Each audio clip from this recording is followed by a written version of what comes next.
Dobrý deň, pán Stupár, ja vás tu vítam. Ja by som sa vás chcel opýtať, že kde sa momentálne nachádzame, či nám viete povedať? Dobrý deň, nachádzame sa v areáli detského mestečka v Trenčine Zlatovciach.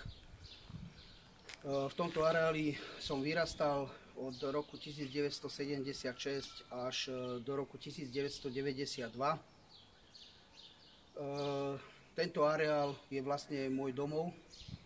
Tu som strávil celé detstvo a aj po ukončení som sa sem rád vracal a vraciam sa stále. No po roku 2005 prišla transformácia na Slovensku za účasti niektorých neziskových organizácií a ministerstva práce, sociálnych vecí, rodiny, kde celý zmysel tohto areálu detského mestečka v Trenčine Zlatovciach pochovali, zničili a unikátny projekt, ktorý neexistuje na svete, sú možno len nejaké napodobeniny, tak unikátny projekt zničili. A tento projekt bol významný tým, že jediný detský domov bol rodinného typu. Rodinná výchova, kde sa o skupinu detí od 3 rokov až do dospelosti, až do ukončenia škôl, a to aj vysokých škôl, stredných škôl, starala stabilná manželská dvojica. Ako vidíte, nachádzame sa vlastne v vstupnej bráne do tohto areálu a keď si môžeme pozrieť, je mi veľmi ľúto, že vlastne toto bola vstupná brána. Tu sa vítali všetky návštevy. Deti tu vítali svojich rodičov, svojich príbuzných, pretože aj keď sme tu boli, navštevovali nás tu rodiny príbuzní, tety, ujovia, babky, rodičia. Tu sa vítali. Vidíte, ako to teraz vyzerá, hej? Je mi úplne ľúto, že toto zariadenie chátra. Ono tu funguje stále detský domov. A jak je možné, že vstup do vlastného domu si nechám takto zničiť? Aká je to reklama pre rodinu, pre riaditeľku tohto detského domova? Neviem, či aj v klasických rodinách, keď si postavím dom, otvorím si bránu, že už vlastne nie je tu ani vrátnica, nie je tu ani rampa, je tu nekontrolovaný vstup kohokoľvek. Čiže aj všelijakých asociálov, deti, ktoré majú nutnosť kresliť takéto grafity. Neviem, či si to dovolíme v klasických rodinách, ja si myslím, že nie. Môj dom, môj hrad. Že takto by som sa vás chcel opýtať, tuto zozadu, od zadnej strany vrátnice, tam čo sa nachádza. Dá sa to prezrieť? Tuto zo zadnej strany vrátnice začínajú športoviská, ktoré nám slúžili k športovej činnosti. Ako tak pre deti z detského domova, z detského mestečka, tak slúžili aj pre základnú školu, aj materské školy, ale taktiež to slúžilo a bolo to budované hlavne pre celú spadovú oblasť, a to je Zlatovce, Záblatie, Kvetná. Čiže tento areál neslúži len pre detský domov. On slúžil vlastne na to, aby sem do tohto areálu prichádzali aj deti, rodičia z klasických rodín. A tým sme my mali obrovskú výhodu, pretože v tej dobe do roku 2005 sa tu športovalo. Kultúrne záležitosti sa tu riešili, dýchovka tu bola. Každý, kto tu mal spolúčasť, nie len zamestnanci tohto domova, nie len zamestnanci školy, ktorá úzko spolupracovala s týmto detským domovom, ale aj rodičia z okolia tu vyvíjali aktivity s nami, s deťmi, ale aj s vlastnými deťmi. Takže ja nechápem jednu vec, keď sme sedeli na ministerstve, nám bolo povedané od pseudoodborníkov, ktorí sú tam dosadení cez neziskovky, aby šírili blúdy, že tento detský domov, detské mestečko, projekt, ktorý bol urobený, že my, deti, sme tu žili izolovaným spôsobom. Nechápem to, pretože ak si niekto myslí, že ja som izolovaný, neviem. Nemáte proste ten pocit, že by ste boli izolovaní? Nie. Ja práve, že čo môžem povedať na detstvo, ktoré som tu prežil, tak berem to ako vlastnú rodinu. Ja keď som opustil tieto brány, ja som neopustil rodinu.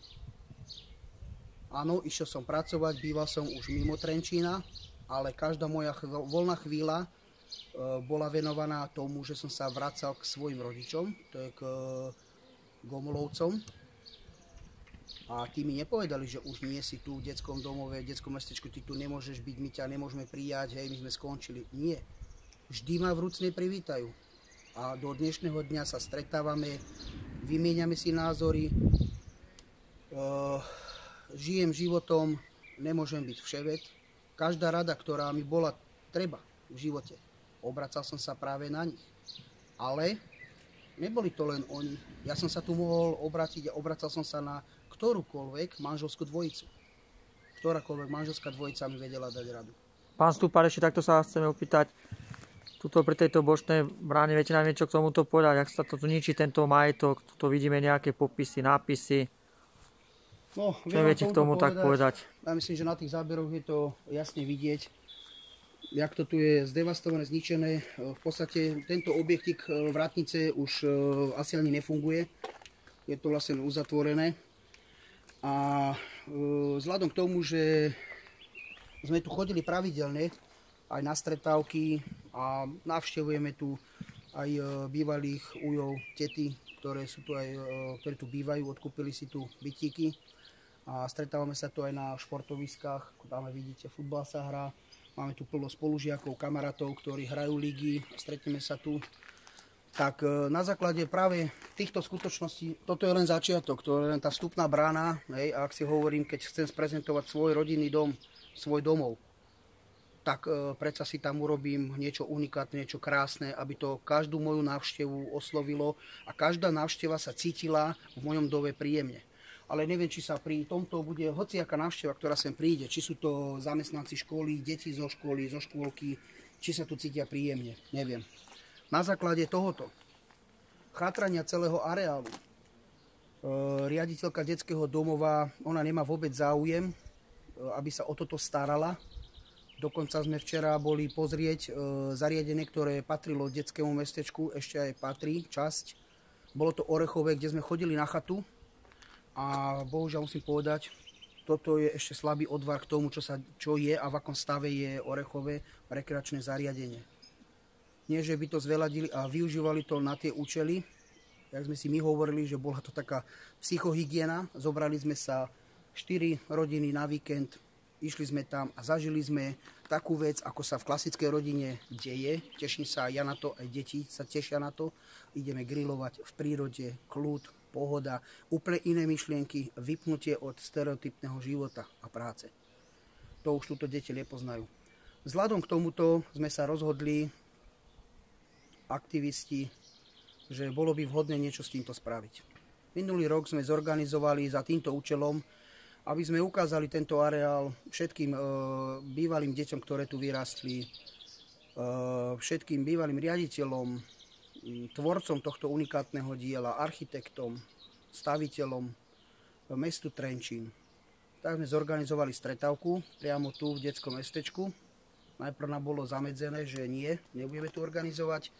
Potom sa nám to podarilo zorganizovať v kultúrnej sále, ale s tým, že prišli sme v podstate do nášho vlastného domova, kde sme zažili nespočetné množstvo rokov, ktoré sme budovali. A budovali sme to my starší, ktorí sme tu boli od začiatku.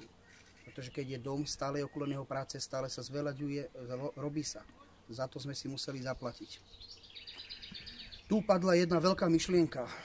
Zhodnotili sme, že naozaj tento areál chátra a je škoda, alebo bolo by smutné, keby mal zaniknúť. Nakoľko už aj také informácie išli, že polku už objektu vlastní mesto.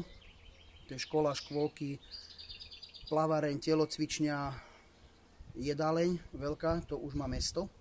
A keď bude zo záberov vidieť, uvidíme, aký je tu obrovský rozdiel. Mesto vlastní určitú časť, je tam školstvo.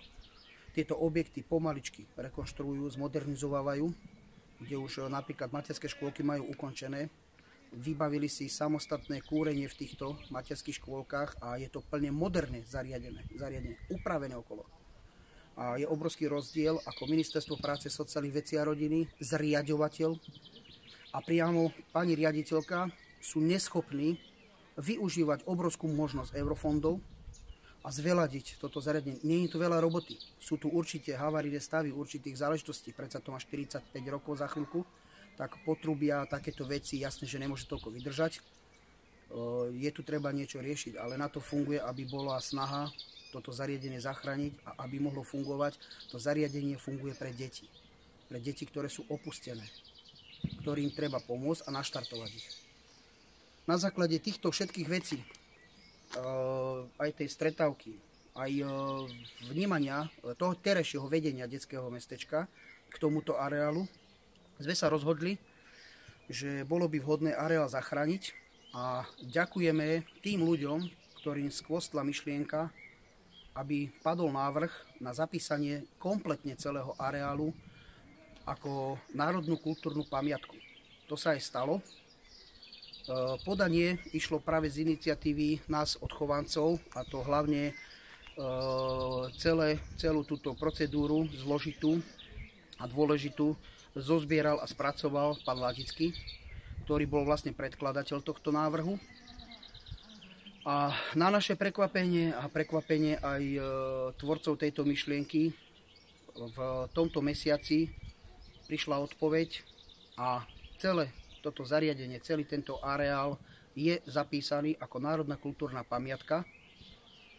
Čiže prvý krok by bol na to, že už areál bude zachránený pred všetkými tvorcami myšlienok, zbúrať to, vystavať to. Dokonca sme dostali aj správu, že mal na to záľusk hokejisti vytvoriť si tu kemp. Čiže zmysel celého tohto zariadenia by úplne padol. Touto cestou by som chcel poďakovať naozaj všetkým ľuďom, lebo či v médiách, či tu po okolí ľudia vnímajú veľmi citlivo toto zariadenie.